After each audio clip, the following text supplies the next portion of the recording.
বন্ধুরা, আজকে বানিয়েছি গাজরের হালুয়া। এর জন্য লাগবে গ্রেটেড গাজর, আমি 2টো গাজর নিয়েছিলাম, আর দেশি ঘি লাগবে, আর লাগবে ছোটো এলাচ, সবুজ যে এলাচগুলো, আর একটু দুধ লাগবে। খোয়া ক্ষীর আপনি দিতে পারেন, নাও দিতে পারেন, আর ড্রাই ফ্রুটস আপনার পছন্দ মতো, যেমন আমি কিশমিশ আর আমন্ড বাদাম নিয়েছিলাম, কাজুও দিতে পারেন।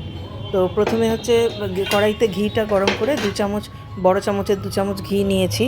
প্রথমে ঘিটা গরম করে কাঠবাদামগুলো, কাজু দিলে কাজুটাও একটু ভেজে নিতে হবে। তারপরে ছোটো এলাচের মুখগুলো ফাটিয়ে ওই ঘিয়ের মধ্যে দিতে হবে। আর আমি 2টো লাল দেখে গাজর, বড় দেখে গাজর গ্রেট করে রেখেছিলাম, সেটাকে এবার ঘিয়ের মধ্যে দিয়ে বেশ ভালো করে ভাজা ভাজা করতে হবে। তো যখন এটা ভাজা ভাজা হয়ে যাবে, ঢাকা দিয়ে দিয়ে ভাজতে হবে। তো যখন গাজরটা ভাজা ভাজা হয়ে যাবে, দেখে নিতে হবে যে ভাজা হয়েছে কিনা।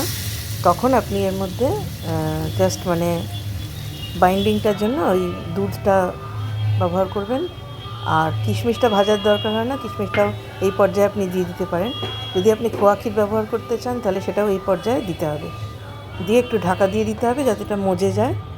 আর তারপরে ওপর থেকে আপনি একটু এক্সট্রা ঘি দিতেও পারেন, নাও দিতে পারেন। তো অনেকে এটা প্রেশার কুকারে সেদ্ধ করেন, তবে গ্রেটেড গাজর সেদ্ধ হতে বেশি সময় লাগে না। আর লাস্টে চিনি দিতে হবে একদম শেষে, যখন গাজরটা সেদ্ধ হয়ে যাবে। তো এইভাবে গাজরের হালুয়া শীতের দিনে আপনি বানাতে পারেন। একটু লাল গাজরটা নেওয়ার চেষ্টা করবেন, কারণ ওটা মিষ্টি হয়। তো এইভাবে বানিয়ে খাবেন, ভালো লাগবে।